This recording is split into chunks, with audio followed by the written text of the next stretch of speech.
This story is very meaningful. Everyone should hear it. Listen to Brian tell the story. My hands tremble as I stare at the email on my laptop screen, the words blurring through a haze of disbelief and rage. I'm sorry, Lila. I was a nightmare back then. I planted the beer and weed in your room to get you kicked out. I hated you for no reason. Jess's name glares back at me, a ghost from a past I've spent 8 years burying. My chest tightens and I slam the laptop shut, the thud echoing in the quiet of my apartment. It's been 2 weeks since Jeff proposed, 2 months since I said yes, and now this. Why now? I pace the hardwood floor, my bare feet cold against the polish, my mind racing back to that day, the worst day, when my own mother chose Jess over me and threw me out like trash. I was 18, broken, and alone, and now Jess thinks a few typed words can erase that. My phone buzzes on the counter. Jeff's name lights up the screen. I grab it, my voice shaking as I answer. She emailed me, Jeff. Jess. She's apologizing. His pause is heavy, then he says, "What the hell does she want?" I don't know yet, but I'm damn sure it's not forgiveness she's after.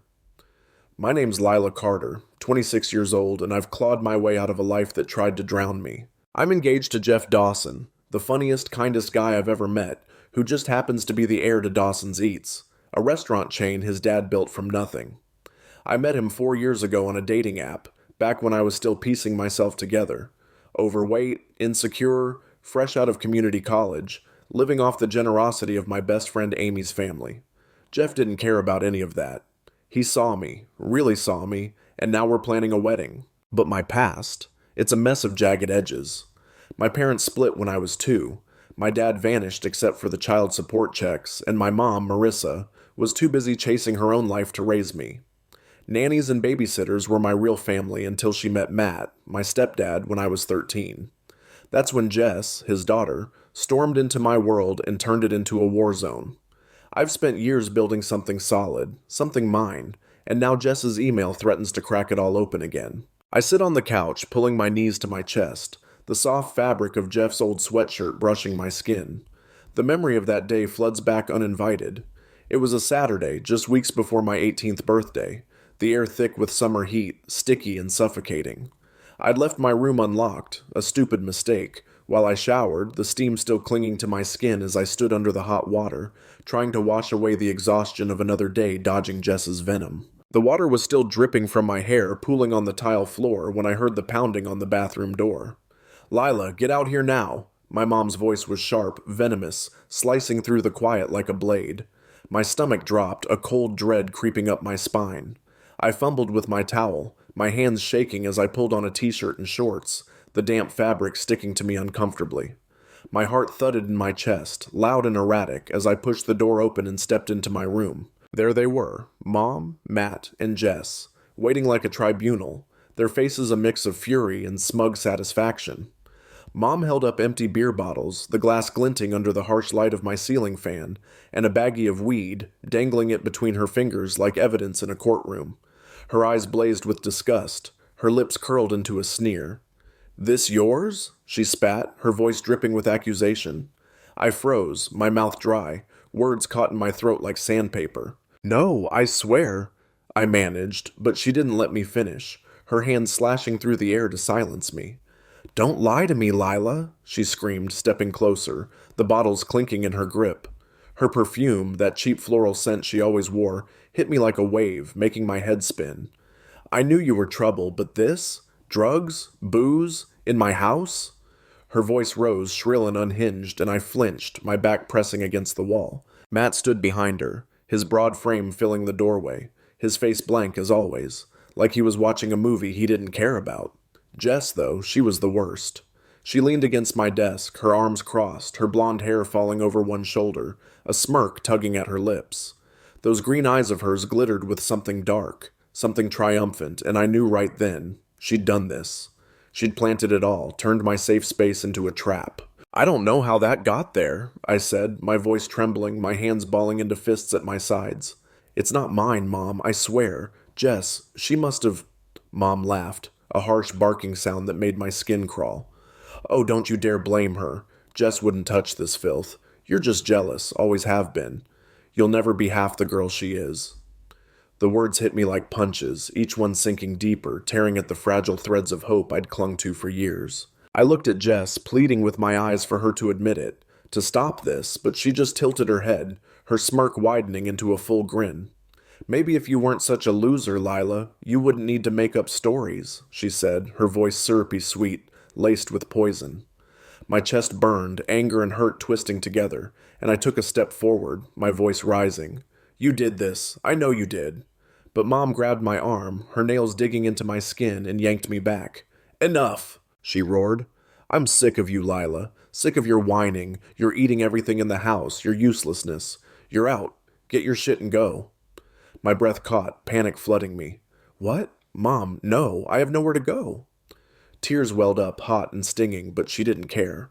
I don't give a damn, she said, her voice cold now, final. You're almost 18. I'm done pretending to be your mother. Leave, or I call the cops and let them deal with your little drug stash. Matt shifted, finally speaking, his voice low and bored. Just go, Lila. Make it easy. Jess giggled, a sound that made my blood boil, and I wanted to scream, to fight, but I was drowning in their hate, their indifference. I stumbled to my closet, tears blurring my vision, and started shoving clothes into a duffel bag. My hands shook so bad I dropped my favorite hoodie, the one Amy gave me, and I had to kneel to pick it up, my knees weak. The room spun around me, my posters, my books, the little corner I'd carved out as my own, and now it was gone, ripped away by the people who were supposed to protect me. Hurry up, Mom snapped, tapping her foot, and I zipped the bag, slinging it over my shoulder. I looked at her one last time, searching for something. Regret, love, anything. But her face was stone. Jess waved, a mocking little flutter of her fingers, and Matt turned away, already done with the scene. I walked out, the screen door banging shut behind me, the sound echoing in my ears as I stepped into the humid night, alone. That memory clings to me now, heavy and suffocating as I sit here in the safety of my apartment with Jeff. I'm not that girl anymore, not the scared, broken kid they threw away. I've built something. Love, a home, a future. But Jess's email drags me back, and I hate how it makes me feel. Small, powerless, raw. Jeff's footsteps pull me out of it. The familiar creak of the floor as he walks in. His keys jangling as he tosses them on the counter. He's in a faded t-shirt and jeans, his hair a mess from the wind, and the sight of him softens the edges of my panic. You okay? He asks, his voice gentle, his hazel eyes searching mine. I shake my head, handing him my phone with the email still open. She emailed me, Jeff. Jess. She's apologizing. Says she set me up back then. He reads it, his jaw tightening, a muscle ticking in his cheek. What the hell does she want? He mutters, setting the phone down. I don't know, I say, my voice small. But it's not just guilt. Not after 8 years. He sits beside me, his arm sliding around my shoulders, pulling me into his warmth. We'll figure it out, he says, his tone firm. You don't have to face her alone. I lean into him, my cheek against his chest, the steady thump of his heartbeat grounding me. We've been through so much. 4 years of late-night talks, moving in together, meeting his loud, chaotic family who welcomed me like I'd always belonged. He's my rock, my soulmate, and I won't let Jess touch this. I think she knows about the engagement, I say, my fingers twisting the hem of his sweatshirt. I posted it online. Someone must have told her. Jeff nods, his brow furrowing. Makes sense. But why reach out now? What's her angle? I shrug, unease coiling in my gut. Whatever it is, I don't trust it. The next day I meet Amy at the coffee shop down the street, the one with the chipped mugs and the barista who always forgets my sugar. She's already there, her laptop open, her dark eyes lighting up when she sees me. Spill, she says, pushing a latte my way. I tell her everything. The email, the apology, my suspicions. And she leans forward, her journalist instincts kicking in. She's not sorry, Lila. She's scared. Let me dig into it. I've got a friend, Carla. She's a private investigator. We'll find out what's up. I sip my coffee, the warmth spreading through me, and nod. You sure you want to get involved? She grins, fierce and fearless. For you? Always. Plus, I owe Jess a reckoning for what she did to you in high school. 2 days later, Amy calls, her voice crackling with excitement. Jackpot. Jess is married to Rick Sullivan. He runs Sullivan Supplies, the company that makes takeout containers for Dawson's Eats. My heart stops, the phone nearly slipping from my hand. Wait, Jeff's company? I choke out. Yep, Amy says, triumphant. And they're in deep shit. Carla's got photos, cracked boxes, late shipments. They've lost clients left and right. Rick's desperate to keep Jeff's business. I sink onto the couch, my mind racing. Jess isn't apologizing. She's begging me not to ruin her. She thinks I'll tell Jeff to drop them, I say, half to myself. Amy laughs, dark and sharp. Oh, you should. Let her squirm. That night I tell Jeff, my words tumbling out as I pace our living room, the city lights flickering through the window. He listens, his face hardening, then grabs his laptop. Let me check the supplier logs, he says, his fingers flying over the keys. After a minute, he looks up, his eyes narrow. Dad's been pissed about Sullivan Supplies forever. The quality's trash. Half the containers break, deliveries are late. We were already scouting someone new. My pulse quickens, a mix of relief and something sharper. Vindication. So it's not just me, it's business too.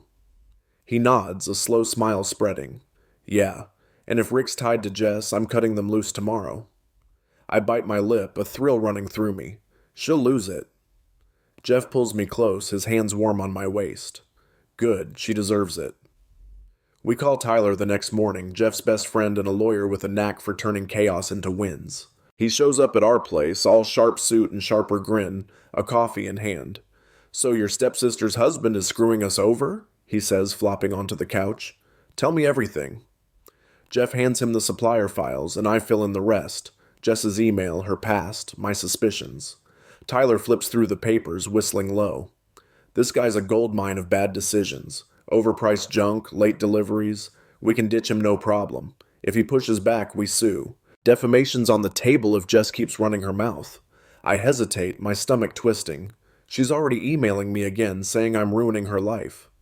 Tyler snorts, his blue eyes gleaming. She ruined yours first. Don't let her guilt trip you now. Jeff meets Rick the next day to end the contract. I wait at home, my nerves buzzing, picking at my nails until he calls. It's done, he says, his voice calm but tired. Rick was mad, tried to argue, but I walked away. I exhale, my shoulders relaxing. Thank God. Maybe she'll leave us alone now. But she doesn't. The next morning, my phone explodes. Jess has posted on Facebook, tagging Dawson's Eats. Lila Carter and her fiancé are sabotaging my family out of spite, it says. Boycott these petty assholes. My blood runs cold, then hot, fury surging through me. Comments roll in. Some defend us, but others bite, calling me a bitch, a grudge holder. I throw my phone down, my hands shaking, tears burning my eyes. She's doing it again, I say to Jeff, my voice breaking, turning everyone against me. He's already dialing Tyler, his face set in stone. We're ending this, he says. She picked the wrong fight. Tyler's back that afternoon, his laptop open, a gleam in his eye.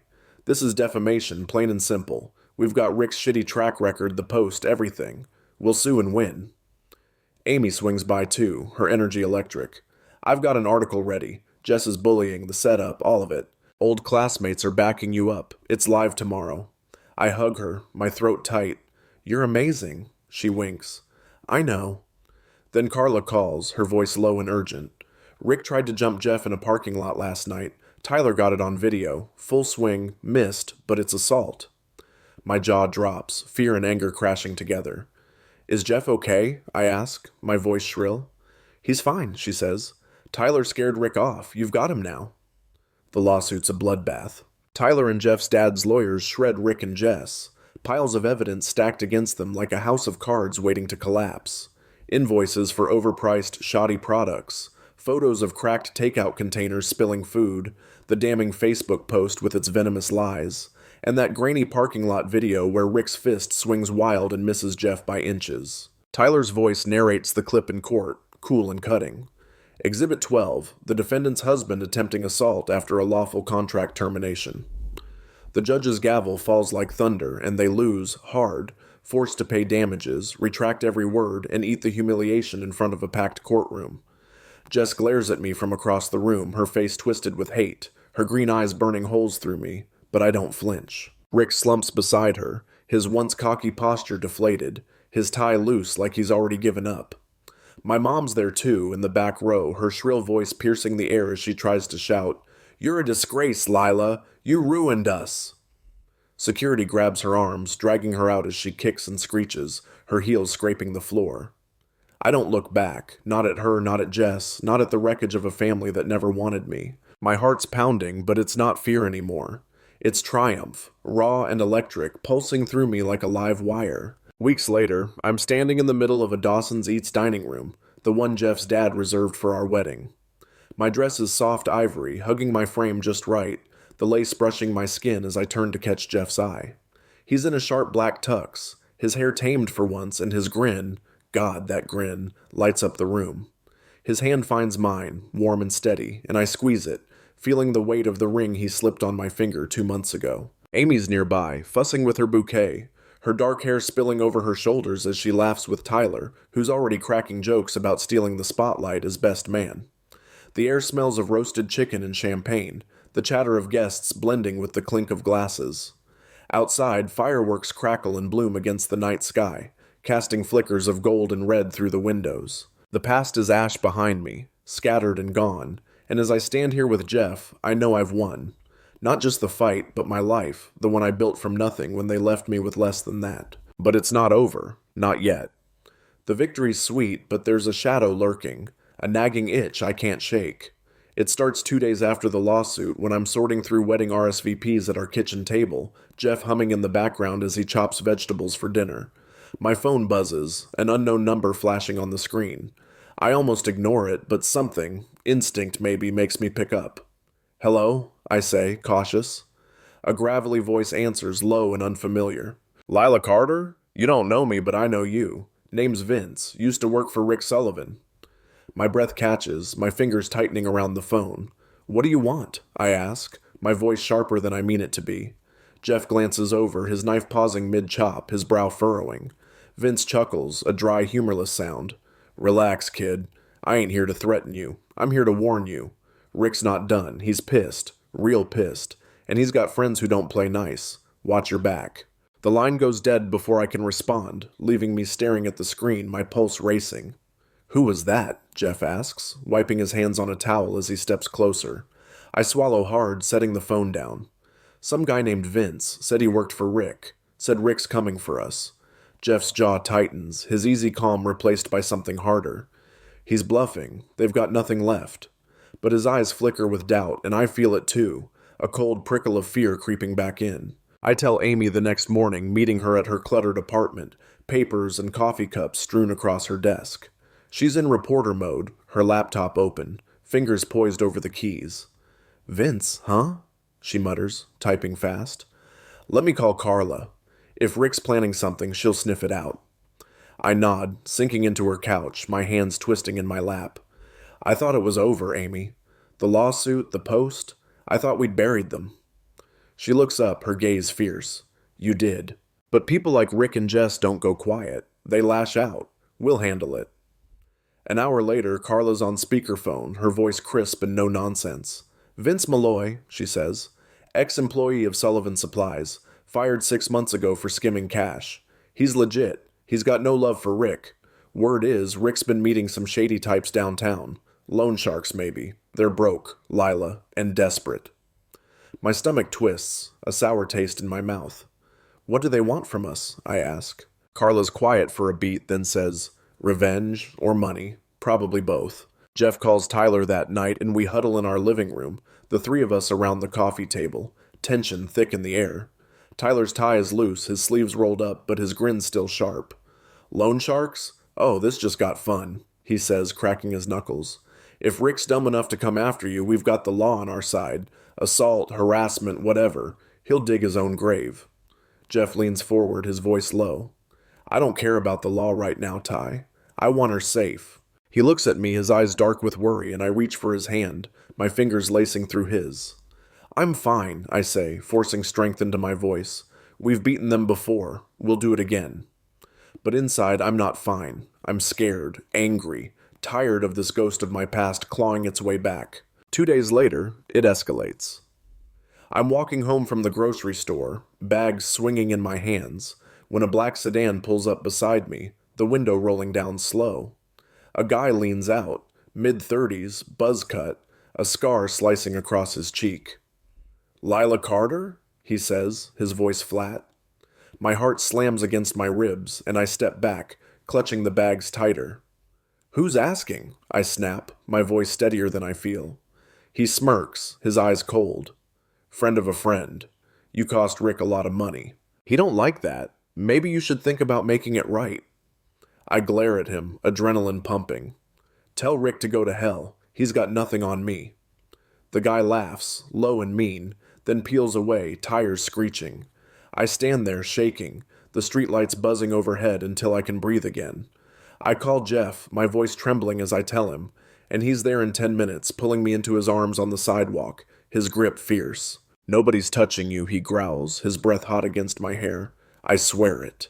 We bring in Carla full-time after that, her no-nonsense presence a comfort as she digs deeper. She tracks the sedan to a guy named Marco De Leon, a small-time enforcer with ties to Rick's new friends. He's muscle, not brains, Carla says, showing us a grainy photo of Marco at a dive bar, Rick in the background nursing a beer. Rick's borrowing cash to keep Sullivan Supplies afloat, or to hit back at you. Either way, he's in over his head. Amy's there too, her article on Jess Already Live, racking up views. People are pissed, she says, scrolling her phone. Old classmates are spilling dirt. Jess is bullying. Rick's shady deals. They're screwed. Tyler jumps in, his legal brain humming. We get a restraining order on Rick and Marco. One wrong move, they're locked up. Jeff nods, his arm around me, but his silence screams louder than words. He's scared too, and that scares me more. It comes to a head a week before the wedding. I'm at the venue with Amy, picking table settings, when my phone rings. Carla. Get out now, she says, her voice tight. Marco's on his way. I tailed him. He's got a bat in a bad mood. My blood runs cold, and I grab Amy's arm, dragging her toward the back exit. What's happening? She gasps, but I don't answer, my pulse roaring in my ears. We stumble into the alley just as tires squeal out front, and I see him, Marco, bat in hand, storming toward the entrance. Amy dials 911, her voice shaking, while I call Jeff, barely coherent. He's here, Jeff. Marco, he's got a bat. Jeff's voice cuts through my panic. Stay put, I'm coming. Minutes later, sirens wail and Marco bolts as cops swarm the lot, but not before Carla snaps photos from her car, her camera clicking like gunfire. The cops haul Marco in that night, his wrists cuffed tight as he swears under his breath, his scarred face twisted in a scowl. Rick cracks under pressure in the interrogation room, his voice trembling as he spills everything. Loans from shady backroom dealers, threats scribbled on bar napkins, his half-baked plan to scare me into paying him off so he could keep Sullivan Supplies afloat. Jess tries to spin it online, her fingers flying over her phone as she posts another desperate rant. Lila's lies ruin my family. Don't believe her. But it's too late. The evidence buries them like an avalanche. Marco's bat, Rick's recorded confession, the paper trail of his crumbling business. Restraining orders go up the next day, crisp legal documents barring Rick, Jess, and even Marco from coming within 100 yards of me or Jeff. Sullivan Supplies collapses in a spectacular mess, Rick's debts swallowing him whole. Creditors swarm his warehouse, stripping it bare, leaving nothing but a hollow shell and a stack of unpaid bills. My mom calls once, her voice breaking through sobs as she begs, Lila, please, stop this. You're killing us. I hang up mid-sentence, her pleas fading into a distant echo, and I feel nothing but the cool relief of silence. But the story doesn't end there, not with people like them. A week after the wedding, I'm curled up on our new couch, Jeff's arm around me as we watch some mindless sitcom, when my phone buzzes with a text from Carla. Rick's gone under, it reads. Bankruptcy filed yesterday. He's MIA, creditors took everything. I sit up, my heart thudding, not with fear, but with a strange, cold satisfaction. Jeff, I say, showing him the screen, it's over, Rick's done. He reads it, his brow lifting, then pulls me back against him. Good riddance, he mutters, kissing my temple. But I can't shake the image. Rick, once so smug, now a ghost, running from the wreckage he built. Carla calls later with details, her voice clipped and efficient. He tried to sell the last of his equipment to pay off those loan sharks, but they beat him to it, literally. Word is they roughed him up bad outside some dive bar. He's holed up somewhere, maybe out of state. Sullivan Supplies isn't just bankrupt, it's a memory. I grip the phone, picturing Rick's face bruised and hollow, his arrogance stripped away, and I don't feel sorry, not even a flicker. And Jess? I ask, my voice steady. Carla snorts. She's with your mom now, sponging off whatever's left. They're fighting like cats. Neighbors called the cops twice this week. The next day, Amy swings by with a grin and a stack of printouts, her journalist instincts still buzzing. "You've got to see this," she says, tossing them on the coffee table. It's a local news article, headline screaming, "Sullivan Supply's owner vanishes after bankruptcy. Family in chaos." There's a photo of Rick's warehouse, doors padlocked, a for sale sign slapped across the front, and another of Jess caught mid-shout outside my mom's house, her hair wild, her face red. "She's losing it," Amy says, plopping down beside me. "Tried to start a GoFundMe, help me rebuild after my sister's betrayal, but it got shut down in hours. People aren't buying her sob story anymore." I skim the article, my lips twitching into a smirk. "Marissa's with her?" I ask. Amy nods, her eyes gleaming. "Yep. House is in foreclosure. Bank's taking it next month. Matt's gone silent, won't return her calls. They're broke, Lila, and it's glorious." I lean back, the weight of it sinking in. Rick's empire in ashes, Jess and my mom scrambling in the dirt. It's justice, slow and brutal, and I let myself savor it just for a moment. A few days later, Tyler calls, his voice crackling with amusement. "You're not going to believe this," he says. "Jess got picked up last night, tried to steal a bottle of gin from a corner store, shoved it in her purse like an amateur. Your mom was there too, screaming at the cashier, 'Do you know who we are?' They're both out on bail, but it's all over Twitter." I laugh, a real belly-deep laugh that shakes me loose, and Jeff joins in from the kitchen, his head popping around the corner. "Gin?" he says, grinning. "Classy." I hang up, still chuckling, and text Amy. "Tell me there's video." She sends me a link minutes later, grainy security footage of Jess stuffing the bottle, my mom flailing her arms, both of them hauled off by cops as a crowd gawks. I watch it twice, the absurdity washing away the last traces of guilt. "They're a circus," I say to Jeff, shaking my head. He pulls me into a hug, his laughter rumbling against my chest. "And you're free of it." But the circus doesn't stop. A week later, Carla digs up more. Rick surfaced in a rundown trailer park 2 states over, living off cash from pawning his watch. "Loan sharks found him," she says over the phone. "Broke his nose this time. He's not coming back. Too scared. Too broke." I picture him, hunched in some dingy trailer, the king of nothing, and it's almost sad. Almost. "Jess and Marissa?" I ask. "Still at it," Carla says.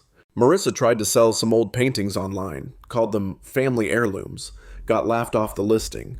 Jess is posting rants on Instagram now, but her followers are down to bots and trolls. They're drowning, Lila." I hang up, a strange calm settling over me.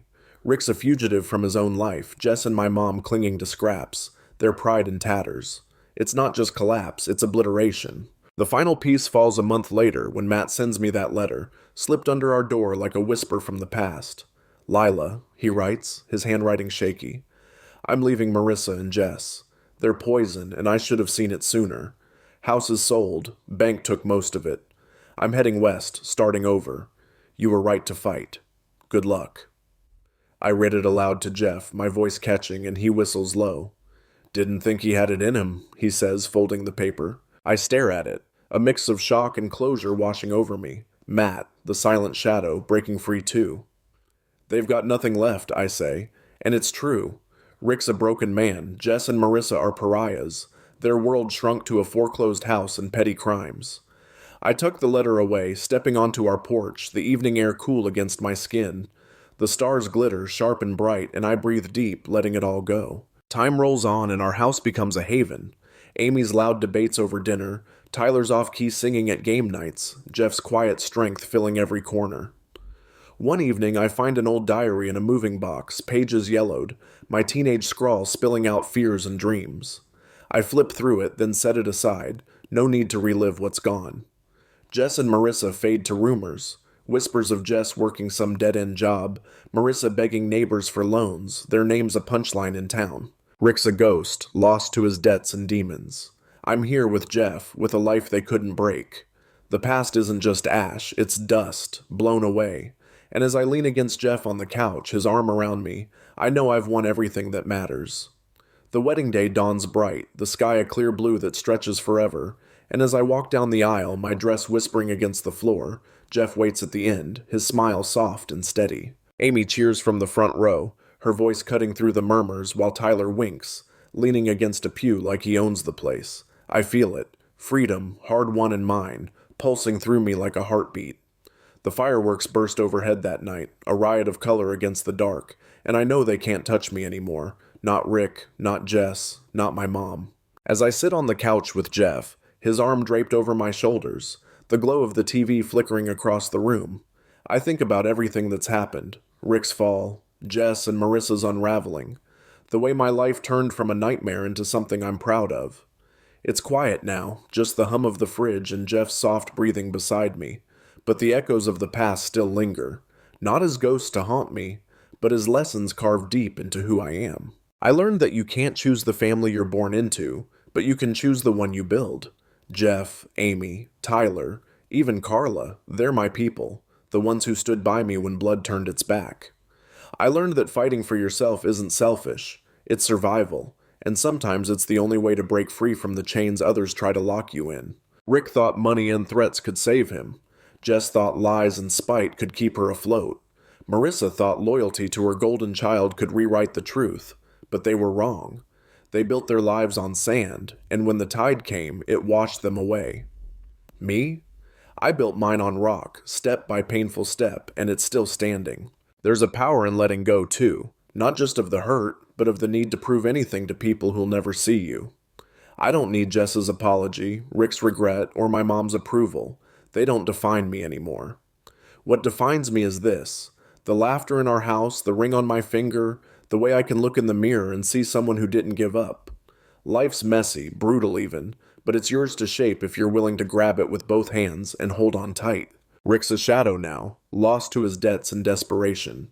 Jess and Marissa are footnotes, scrambling in the ruins of their own making, and I'm here, whole, because I chose to keep going. So here's what I'd say to anyone listening. Think about your own story. What's holding you back? Who's dragging you down? Maybe it's a person, a memory, a fear you can't shake. What would happen if you fought for yourself like I did, if you built something new out of the wreckage? I want to hear from you. Drop a comment, tell me what you've overcome, or what you're still battling. Have you ever had to cut ties to save yourself? Ever watched someone who hurt you fall apart while you rose up? Let's talk about it. This isn't just my win. It's proof we can all take the hits and come out stronger. Share your piece of the fight with me, because if I've learned anything, it's that we're not alone in this.